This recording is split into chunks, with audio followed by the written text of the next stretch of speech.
Naməhrəm xanımla gəzib söhbət etmək olarmı?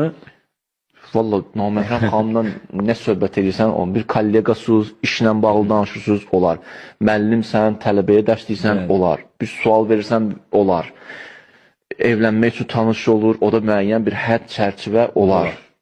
Amma da bundan istisna bəzi şeylər gedib, adam var məsələn, bəzi cavanlar var, işi gücü naməhrəmlə danışmaqdır.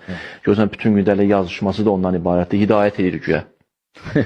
Yəni, kişilər qutardı hidayət eləməyi, sən oturmuşsan bütün gün hidayət eləmək üçün onları düşünürsən.